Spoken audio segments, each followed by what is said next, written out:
हिंदुस्तान की राजनीति में उत्तर प्रदेश एक बहुत बड़ी रणभूमि रही है, जहां पर 543 लोकसभा सीटों में से 80 सीटें हर बार दांव पर रहती हैं।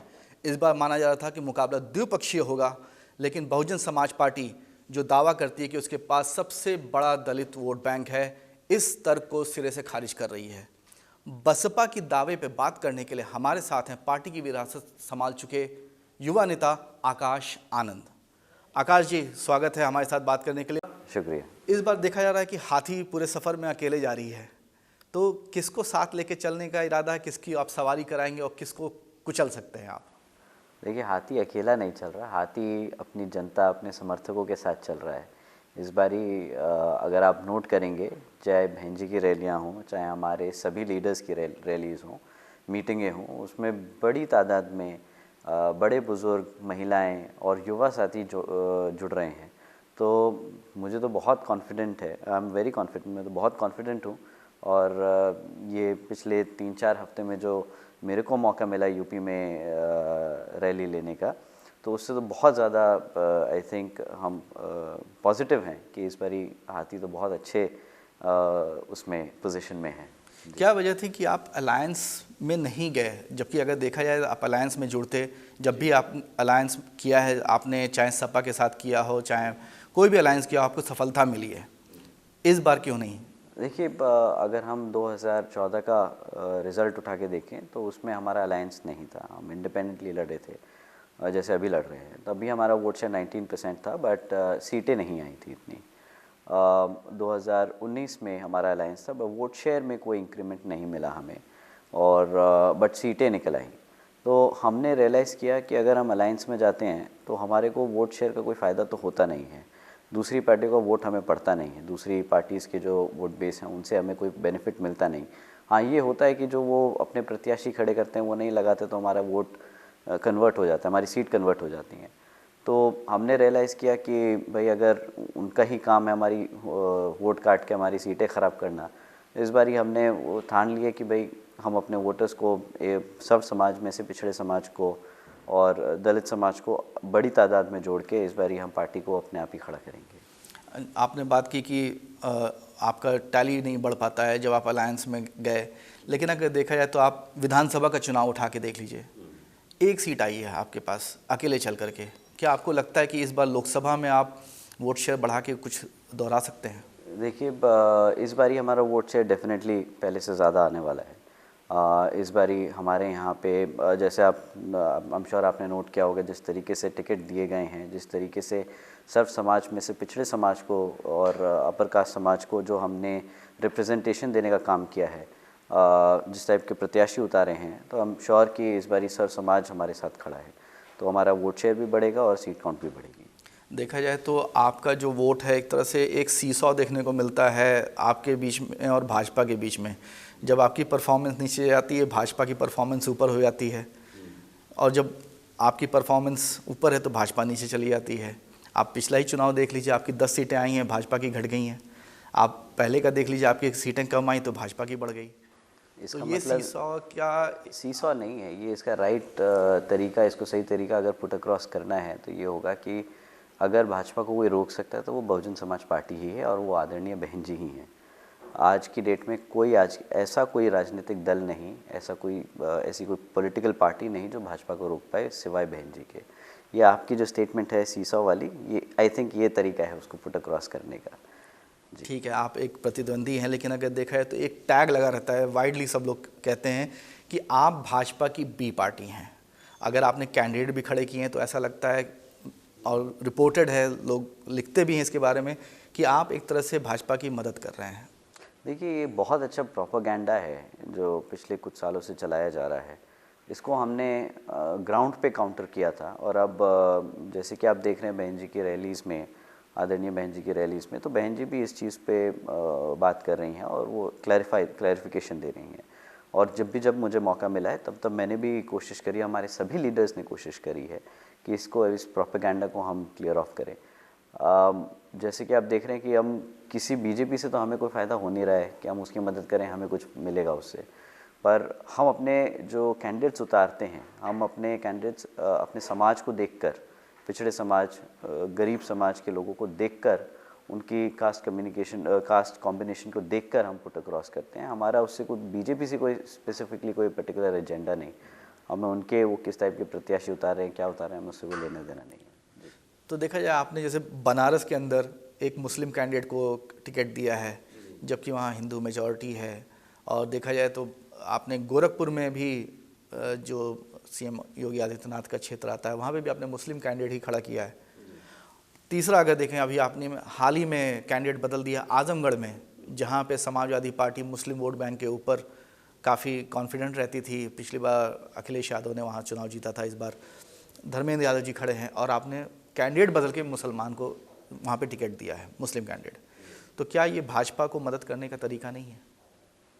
क्यों भाजपा उससे भाजपा को क्या फ़ायदा होगा या किसी का नुकसान कैसे होगा? मुझे तो लगता है कि जो हम कैंडिडेट्स उतार रहे हैं, हमें लगता है कि वहाँ पे वो प्रत्याशी सबसे ज़्यादा एप्ट रहेगा उस क्षेत्र में काम करने के लिए। उसका कैलिबर, उसका कैपेबिलिटी देख के हम प्रत्याशी उतार रहे हैं।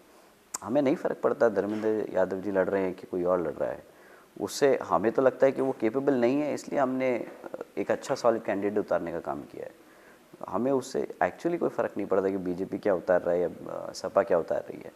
हम किसी को वोट बैंक में नहीं मानते हैं, हम तो वोट बेस मानते हैं अपने लोगों का, कि हमारा जो वोटर है, जो हमारा समर्थक है, आई एम श्योर कि वो अपने पार्टी के पीछे खड़ा है इस बार। तो I am not really concern या आई एम नॉट श्योर कि हम किसी का वोट किसी को फ़ायदा दे रहे हैं, किसी को नुकसान कर रहे हैं। एक एलिगेशन लगता है कि अगर आप रूलिंग पार्टी के खिलाफ जाते हो, जो इस समय भारतीय जनता पार्टी है, तो काफ़ी एक्शन लिए जाते हैं, काफ़ी दबाव बनाया जाता है। क्या आपके ऊपर भी किसी तरह का दबाव आता है?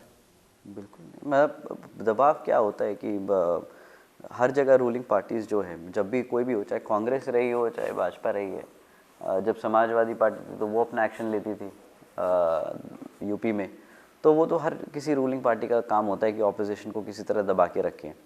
तो पर हमारा एज लीडर्स काम है कि हम जितने भी बहुजन समाज पार्टी के जितने भी नेता हैं, वो बड़ा बेभक होकर अपनी बात रखते हैं, अपने समाज को जोड़ते हैं। तो प्रेशर तो ऐसे कोई हमें नहीं लगता कि अगर प्रेशर है भी तो हम उस प्रेशर को लेते नहीं। आपका जैसे 19% वोट बैंक शेयर था, 19% के करीब शेयर था, जो घट के लगभग 13% हो गया अगर विधानसभा के नतीजे देखें। तो आपका जो रूठा हुआ वोटर है वो आपके पास क्यों वापस आएगा इस इलेक्शन में? देखिए, जो रूठा हुआ वोटर है, मुझे नहीं लगता कि वो रूठा हुआ वोटर है। आप जब बाज़ार में निकलते हैं तो आप 10 चीज़ें देखते हैं, 10 चीज़ें आप चखते हैं, उसके बाद एक आइसक्रीम का वो पीस उठाते हैं जो आपको पसंद आता है। तो हमारे वोटर ने पहले हमारा काम देखा, उसके बाद फिर किसी और का देखा। अब उसे समझ आ रहा है कि भाई अगर हम शिक्षा की बात करें, रोज़गार की बात करें, लॉ एंड ऑर्डर की बात करें, तो जितनी भी विपक्षी पार्टियां हैं वो सब तीनों मुद्दों पे फेल रही है। तो हमें पूरा कॉन्फिडेंस है कि वोटर इस बारी समझदारी से डिसीजन लेगा। उसे पता है उसका फ़ायदा और हित किधर है, कौन पार्टी उनका हितों का ध्यान रख रही है, उनके ज़रूरतों का ध्यान रख रही है और कौन उनके मुद्दे उठा रहा है। तो आई एम श्योर कि वो सही मुद्दों को ध्यान में रखते समझते हुए वापस आएंगे। अब देखिए, कई छोटी छोटी पार्टियां बन चुकी हैं जो उसी वोट बैंक में सेंध लगाती हैं, जिस पे बसपा कहता था कि काफ़ी हद तक उन्हीं का है, और वो लोग सत्ता में भी चले गए हैं। सत्ता से थोड़ी वो कहते हैं कि हम भलाई कर पा रहे हैं अपने समाज का। तो आप सत्ता से बाहर रह करके कैसे भला कर पाएंगे उनका? देखिए, अगर भला हो रहा होता अपने समाज का, तो पूरे देश में ऐसी खबरें नहीं सुनने को मिलती है, देखने को मिलती कि लाठी से पकड़ के पीट दिया, या दूसरे प्रदेशों में हम जैसे देखते हैं कि हमारे दलित समाज के ऊपर गंदे एक्शन लिए जा रहे हैं। I am not very comfortable वो चीज़ यहाँ पे, जो इतना गंदा एक्ट किया गया था, वो मैं बोलने में भी मुझे शर्म आ रही है। किस हादसे की बात कर रहे हैं आप? जो एक हमारे दलित समाज का लड़का था जो बैठा हुआ था, जिसके ऊपर आप समझ गए, आई एम श्योर। तो ऐसी चीज़ें हैं जो बार बार आती हैं। अगर समाज के लिए लड़ रहे होते या समाज के लिए आवाज़ उठा रहे होते तो ये सब हादसे नहीं होते। अगर आप 7 से 12 की सरकार देखें तो आप देखेंगे कि ऐसी घटनाएं नहीं आती थी सामने। और ये नहीं कि किसी एक पर्टिकुलर समाज के ऊपर ऐसी बात हो रही है, या हमारे किसी 7 से 12 के दौरान में सिर्फ एक ही समाज बचा हुआ था। बहन जी ने जो लॉ एंड ऑर्डर को इस्टेब्लिश किया था, उत्तर प्रदेश में पहली बार लोगों ने लॉ एंड ऑर्डर तो पहली बार देखा, आई थिंक पूरी कंट्री ने पहली बार देखा कि एक राइटफुल मैनर में लॉ एंड ऑर्डर कैसे इम्प्लीमेंट किया जाता है। तब पूरा बच्चा से लेके बड़ा बुजुर्ग अपना स्टेट में बड़ी सुखी ज़िंदगी व्यापन कर रहा था। आज देखिए आज क्या हाल है। अगर समाज इतना ही सुरक्षित है तो क्यों ऐसे स्टेट गवर्नमेंट्स को ऐसे इशू ऑर्डर करने पड़ रहे हैं कि रात को 8 बजे के बाद लड़कियां नहीं निकलेंगी पढ़ाई लिखाई के लिए। ये भी तो एक फैक्ट ही है। तो ये जो छोटे छोटे दल हैं, इनसे आपका किस तरह से नुकसान हुआ है और उसकी भरपाई कैसे कर पाएंगे आप? देखिए छोटे छोटे जो दल है ना, ये दल नहीं है, ये कहते हैं ना कि मशरूम है, प्रॉपअप हो जाते हैं समय समय के साथ फ़ायदा उठाने के लिए। कहीं मौका मिला तो फ़ायदा उठाने के लिए उग गए, नहीं तो फिर निकल लिए। बाबा मानेवर साहब ने एक किताब लिखी थी चमचा युग, तो ये सब उसी कैटेगरी के वो हैं। इस पे ज़्यादा दिमाग लगाएंगे तो कोई फ़ायदा नहीं है। आई एम श्योर कि ये समय के साथ सब निपट भी जाएंगे। किस तरह का बदलाव, जब आप आजकल ग्राउंड पे जा रहे हैं, रैलियां कर रहे हैं, तो किस तरह का आपको संदेश मिल रहा है आपके वोटरों द्वारा, जो पोटेंशियल वोटर्स हैं, और आप उसको किस तरह से एड्रेस करना चाहेंगे? देखिए जो हमारे जितने भी लोगों से मेरा मिलने का मौका होता है, मिल पाता हूँ, तो सबके पास बस एक ही है कि जो मुद्दे हम उठा रहे हैं वो उन मुद्दों की कोई बात ही नहीं कर रहा है। जो तकलीफ़ समाज में है उन चीज़ों के लिए कोई आवाज़ ही नहीं उठा रहा। सब मंदिर मस्जिद, फ्री में राशन, ये चीज़ वो चीज़, मतलब इधर उधर की बातें सब हो रही हैं। रोज़गार पे कोई बात नहीं कर रहा। जबकि आज की डेट में अनएम्प्लॉयमेंट अमंग्स ग्रेजुएट, पढ़ा लिखा युवा आज की डेट में हिस्ट्री में सबसे ज़्यादा बेरोज़गार आज है। कोई उसके बारे में बात नहीं कर रहा। क्यों? क्या यूथ का डेवलपमेंट या एम्प्लॉयड होना देश के लिए आगे बढ़ना ज़रूरी, देश की तरक्की के लिए ज़रूरी नहीं है? क्यों उस पर बात नहीं हो रही? आई थिंक वो सारे इश्यूज़ हैं जो हम उठाने की कोशिश कर रहे हैं, और उन्हें पता है, समझ रहे हैं कि बाकी सब नहीं उठा रहे। तो वो बहुत आई मीन वोटर्स में तो सबसे बड़ी अच्छी बात ये है कि वो लोग खुश हैं कि एटलीस्ट कोई तो राजनीतिक दल है जो सही मुद्दों की बात कर रहा है। अगर आप देखें डेवलपमेंट और जॉब का मुद्दा, तो रूलिंग पार्टी शोकेस करती है कि उन्होंने अयोध्या का जितना डेवलपमेंट किया उससे अगल बगल, क्योंकि पिछड़ा इलाका था, एयरपोर्ट भी वहाँ पे खुल गया, गोरखपुर में भी एयरपोर्ट आ गया, वो जो काफ़ी पिछड़ा इलाका था, और आपका काफ़ी बड़ा वोट बैंक उधर माना जाता है, उससे जॉब क्रिएशन होगी, हो भी रही है। तो आप कैसे कह सकते हैं कि रोज़गार नहीं हो रहा है अभी? आप बता दीजिए अनएम्प्लॉयमेंट रेट क्या है, आपको डेटा पता होगा। दो जगह एयरपोर्ट खड़ा करने से आपको लगता है कि रोज़गार आ जाएगा, और वो रोज़गार आपने दिया किसको है? आपने प्राइवेट सेक्टर को तो एयरपोर्ट्स उठा के दे दिए। आपने सरकारी डेवलपमेंट किधर किया है? कितने नए हॉस्पिटल्स आए? और अगर हॉस्पिटल आपने ढांचा खड़ा भी कर दिया तो कितने आपने एक्चुअली चला के दिए? आप बता दीजिए। अब जब नींव रखी जाती है तो धीरे धीरे डेवलपमेंट होता है। अगर आप आते हैं, 7 साल हो गए सर, 7 साल हो गए। कौन सी नींव, कब तक रखोगे नींव? 7 साल में बच्चा पैदा होने से बोलना चलना सीख लेता है, उसे अपना सही गलत समझ आने लगता है कि हाँ इससे चोट लग सकती है, इससे हाथ जल जाएगा, आग नहीं लगा, आग को हाथ नहीं लगाना है। बच्चे को अपना वो समझ आ जाता है। 7 साल तो यूपी में सरकार हो गया, और 10 साल से केंद्र में भाजपा बैठी है। तब तो डबल इंजन चल रहा था 7 साल से। अब भैया बताइए कहाँ गया वो डेवलपमेंट? आप 2 airport banana is not development, I am sorry. सबसे ज़्यादा नाराज़गी किस चीज़ से है आपके वोटरों की सरकार से? सबसे बड़ी प्रॉब्लम है कि आप जो ये भाजपा सरकार है, पहली बात development, employment, health care, law and order and representation, चारों पांचों मुद्दे हैं जो हमारे लिए टॉप प्रायोरिटी है। कि इन लोगों ने ना प्रतिनिधित्व देने का काम किया है, नामचार का अगर SC/ST समाज से आपने प्रेसिडेंट बना दिया तो आप उसको रिस्पेक्ट नहीं दे रहे हो, आप उसको अथॉरिटी नहीं दे रहे हो, आप उसको पावर नहीं दे रहे हो, आप उनको अपने समाज के लिए काम नहीं करने दे रहे हो। आप एम्प्लॉयमेंट की बात करते हो तो एम्प्लॉयमेंट का रिकॉर्ड हम क्या बताएं? उनकी गवर्नमेंट की रिपोर्ट, गवर्नमेंट की सर्विस बता देते हैं कि आज कितना बुरा हाल है। आप बताइए कि आप ग्रोथ की बात करते हैं, भाजपा की सरकार ग्रोथ की बात करती है। पिछले 10 साल में जब से केंद्र में आई है भाजपा सरकार, बोलती थी मेड इन इंडिया का नारा गाया उन्होंने। 10 साल से वो शेर बना दिया बहुत बड़ा। वो उस शेर से क्या हुआ? 10 साल पहले export from India to China 16 billion के आसपास था। 10 साल बाद भी वो एक्सपोर्ट 16 बिलियन के पास ही खड़ा है, एक्सपोर्ट में कोई ग्रोथ नहीं हुई है। बट इंपोर्ट फ्रॉम चाइना तब 70 बिलियन हुआ था, आज 100 बिलियन क्रॉस कर चुका है। किस बात का? आप बहुत अच्छा नाटक करना जानते हैं, भाजपा सरकार नाटक बहुत अच्छा करना चाहती है, 4 ऐप ब्लॉक कर दिया तो जी हमने चाइना को खदेड़ दिया, पर जो एक्चुअल हालत है वो सब फिगर्स में लिखी है। तो अगर हम एक्चुअल ऑन ग्राउंड देखें तो यहाँ पे कोई डेवलपमेंट ग्रोथ नहीं है। अगर यूपी की बात कर ले तो यूपी में देख लीजिए मैन्युफैक्चरिंग सेक्टर की ग्रोथ रेट क्या है आज, सब 1% चल रहा है, 1% से कम की ग्रोथ है। कहाँ पे, कौन सा डेवलपमेंट, कौन सा रोजगार? एक आप बसपा की उम्मीदें हैं कि मायावती जी प्रधानमंत्री बनेंगी, तो ऐसा कौन सा समीकरण है आपको लगता है कि मायावती जी को प्रधानमंत्री बनाया जा सकता है?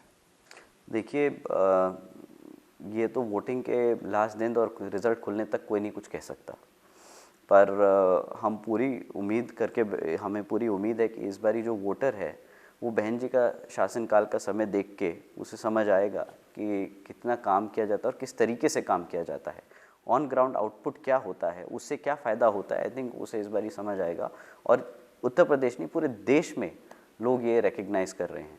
सो आई एम श्योर कि हम ऑलमोस्ट पूरी कंट्री में सब जगह लड़ने की कोशिश कर रहे हैं, तो हमें अच्छा रिज़ल्ट, बाकी आउट ऑफ यूपी भी हमें बहुत अच्छा रिज़ल्ट देखने को मिलेगा इस बार।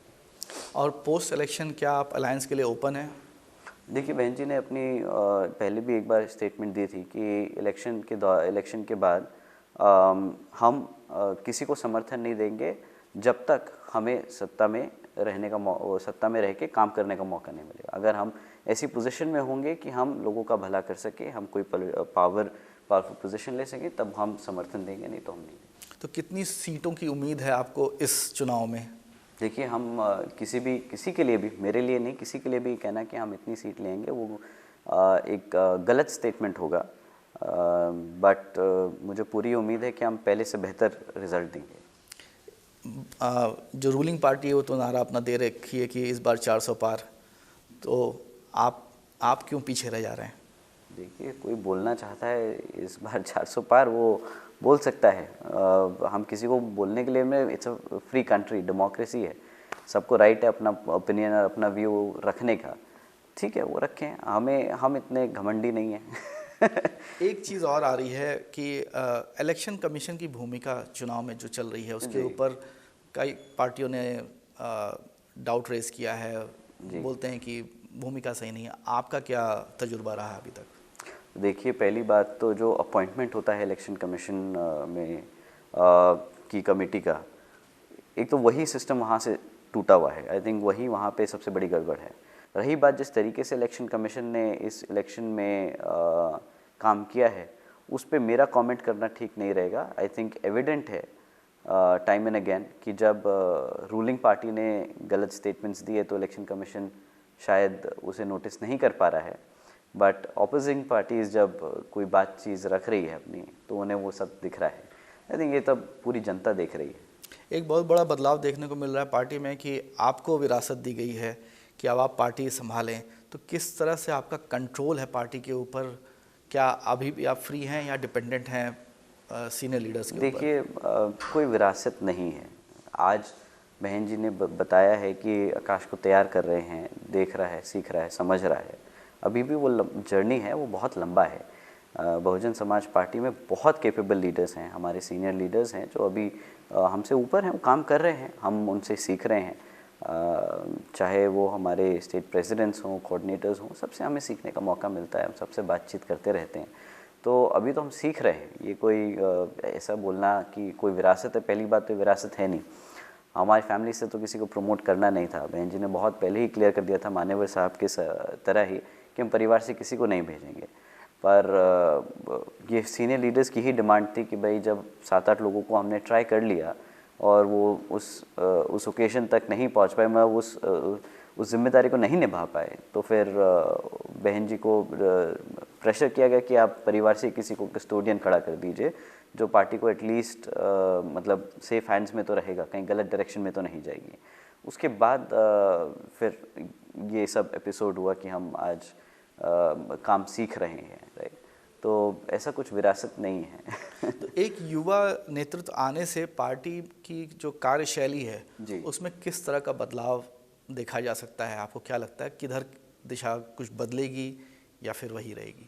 नहीं देखिए, दिशा नहीं, आई थिंक जो पिछले कुछ सालों में एक दो जगह गैप रहे हैं छोटे मोटे इधर उधर, आई थिंक वो हम फिल करने की पूरी पूरी कोशिश करेंगे अपने सभी सीनियर लीडर्स के साथ मिलकर। जैसे बहन जी ने 50% पोजीशंस जो पार्टी में जितने भी पोजीशंस हैं वो 50% यूथ के लिए रिजर्व करके रखी है। तो हम पूरी कोशिश करेंगे कि वो जो यूथ वाली पोजीशन से सब फिल्ड हो जाए, ताकि यूथ को भी मौका मिले एक नेशनल लेवल पार्टी में एक नेशनल लेवल की पॉलिटिक्स करने का। सो आई थिंक वही दो चार छोटे मोटे एरियाज ऑफ एग्जीक्यूशन है, बिकॉज ऑफ क्योंकि स्पैन इतना बड़ा है पार्टी का, वो हर स्टेट में इलेक्शन लड़ रहे हैं हम, almost all states we are fighting election, तो कंट्रोल करना बड़ा मुश्किल होता है सिंगल पर्सन के लिए। तो अब कोशिश करेंगे कि सब लोग मिल के पार्टी को स्टेबलाइज कर दें जहाँ जहाँ डेफिसिट रहा है। एक बार आप देखने को मिला था कि 2007 में जब आप अकेले चुनाव लड़े थे जी। तो फिर आपने पूर्ण बहुमत से सरकार बनाई थी। उस समय आपने नारा भी बदला था, सर्वजन हिताय सर्वजन सुखाय। तो अभी क्या किस तरह का इंक्लूसिव ग्रोथ की आप कोशिश कर रहे हैं? नहीं, इंक्लूसिव ग्रोथ नहीं है। देखिए, डेवलपमेंट जब होता है तो सबका होता है। आप ये सबसे बड़ा डिफरेंस है एक अच्छे लीडर में। जब आप किसी पार्टी के अध्यक्ष हैं तो आप पार्टी के जो हितैषी लोग हैं उनके लिए आप बात कर रहे हैं, उनके लिए आप लड़ रहे हैं, और उसके बाद उनके सपोर्ट के साथ आप सत्ता में पहुंचते हैं। सत्ता में पहुंचने के बाद आप पार्टी के प्रेसिडेंट नहीं, आप स्टेट के चीफ मिनिस्टर हो जाते हैं या कंट्री के प्राइम मिनिस्टर हो जाते हैं। तब उसमें आपको उनके लिए भी काम करना है जिन्होंने आपके लिए वोट नहीं किया, और उनके लिए भी काम करना है जिन्होंने आपका सपोर्ट किया और आपको वोट दिया। अब अच्छा लीडर वो होता है जो ये दोनों चीज़ों को बैलेंस ऑफ करके चला सके, और एक ख़राब लीडर वो होता है जो उंगली उठाए और बोले कि नहीं ये घुसपैठिए हैं, इनका मंगलसूत्र छीन लेंगे, आपका वो कर लेंगे, ये सब स्टेटमेंट्स दे के आप गलत चीज़ों को प्रमोट करते हैं। तो आई थिंक गुड लीडर वो होता है जो सर्व समाज की बात करता है। आप चुनाव क्यों नहीं लड़ रहे हैं? ये एक हमारा सवाल है। काम जो अभी लिमिटेड है वो है कि मैं कैंपेनिंग ही कर रहा हूँ बस। मेरा तो काम अभी कैंपेनिंग का है। I am just a star campaigner. तो अभी तो मेरा पूरा वही फोकस है कि हम जितने भी लोग हैं, जितने भी हमारे समर्थक हैं, जितने भी हमारे युवा साथी हैं, उनको पार्टियों की नीति के बारे में बताएं, बहन जी के कार्यशैली के बारे में बताएं, जो योजनाएं चलाई थी बहन जी के शासनकाल में, उन्हीं योजनाओं को समझा के कि हम यही तरीके से पूरे देश में काम करेंगे, तो उसको समझाना और लोगों तक मैसेज पहुंचाने का काम है। इलेक्शन लड़ना आई थिंक होराइजन पे नहीं है, और I think for the longest time नहीं रहेगा। एक चीज़ होता है कि हम देखते हैं कि कई बार नेता लोग अपना स्टेटमेंट लेकर के आते हैं या टेलीप्रॉम्प्टर रहता है उससे पढ़ रहे होते हैं स्पीच। आप काफ़ी इम्प्रॉम्प्टू स्पीच देते हैं जी। और हाल ही में एक FIR हो गया आपके नाम पे। क्या लगता है कि आपने गलती कर दी और कहीं माफ़ी मांगनी चाहिए? किस बात की गलती और क्या गलत बोल दिया? हमने तो यही बोला था कि भाई जिस तरीके से प्रदेश में और देश में युवाओं को बेरोज़गार रखा गया है, जिस तरीके से बहन बेटियों पे अत्याचार हो रहे हैं, जिस तरीके से वो ये राशन की स्कीम चलाकर उनको गुलाम बना रहे हैं, राइट, तो ये एक तरीके का आतंकी है, गलत है ये। हमने वही चीज़ बोल दी कि भाई ये गलत है। अब गलत को गलत नहीं बोलेंगे तो फिर क्या बोलेंगे? अब उस चीज़ को बुरा लग गया, या हमारे शब्दों का चयन शायद थोड़ा सा इतना फाइन नहीं था, इतना अच्छा नहीं था, चुभ गया किसी को ज़्यादा, तो ठीक है, कोई बात नहीं, उसमें गलत थोड़ी ना बोला है। गलत बोले होते तो बेशक हमारे बड़ों ने हमेशा सिखाया कि गलती करोगे तो माफ़ी मांगनी पड़ेगी। पूरा बहुजन समाज इसी उस पर खड़ा है कि वो गलत नहीं था, वो अपने हकों के लिए लड़ा और झुका नहीं, तभी आगे बढ़ा। तो इसलिए जब हमारा समाज नहीं झुका तो हम कैसे झुक जाएंगे? अगर हम गलत किए होते तो बिल्कुल माफ़ी मांगते।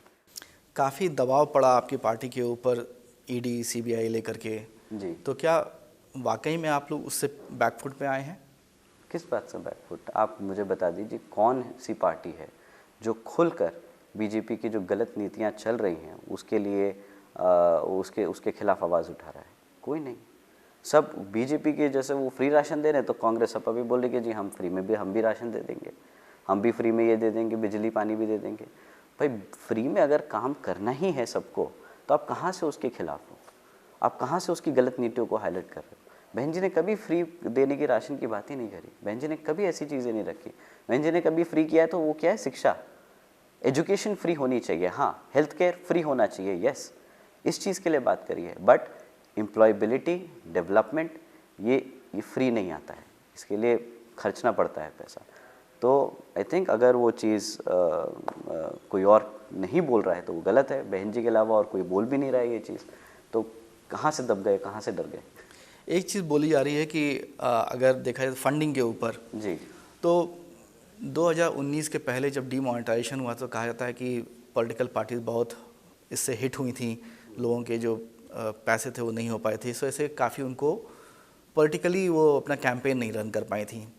दूसरी चीज़ अभी देखी जाती है कि इलेक्ट्रल बॉन्ड में भी आपका कहीं नाम नहीं आया, फंड नहीं आए हैं, तो फंडिंग जब आ नहीं रही है तो आप कैंपेन कैसे चला पा रहे हैं? देखिए, हमारी इलेक्ट्रल बॉन्ड्स में इसलिए नहीं आया क्योंकि हमने जो फंड रेज़ किया वो किसी कॉर्पोरेट से नहीं रेज़ किया है, किसी धन्ना सेठ से नहीं लिया है। हमारा पैसा जो आता है हमारे वर्करों से आता है। हमारे यहाँ आज भी पर्ची कटती है और वो 50-100 रुपया जो उसका वो कर सकता है अपनी तरफ से, वो करके देता है, उसी से पार्टी चलती है, मूवमेंट चलता है। तो इसलिए आपको हमारा नाम इलेक्ट्रल बॉन्ड्स में नहीं मिलेगा। हमारे लोगों ने बहुजन समाज पार्टी को शुरुआत से ऐसे ही चलाया और आगे भी ऐसे ही चलाते रहेंगे। रही बात डिमोनेटाइजेशन का एजेंडा, अब आप बोल रहे हैं कि पॉलिटिकल पार्टीज़ का सिस्टम तोड़ने के लिए था, वो बोल रहे थे कि जी ब्लैक मनी को ख़त्म करने का था, फिर आई थिंक विदेश से पैसा लाने का था, फिर टेररिज्म का फंडिंग रोकने का था।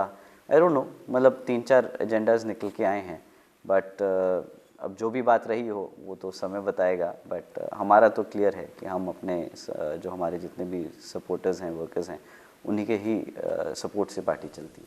तो अभी जैसे आपको वारिस घोषित किया गया है कि आप पार्टी की देखभाल करेंगे, तो अगर वारिस क्यों बोला जा रहा है, मुझे समझ नहीं आ रहा।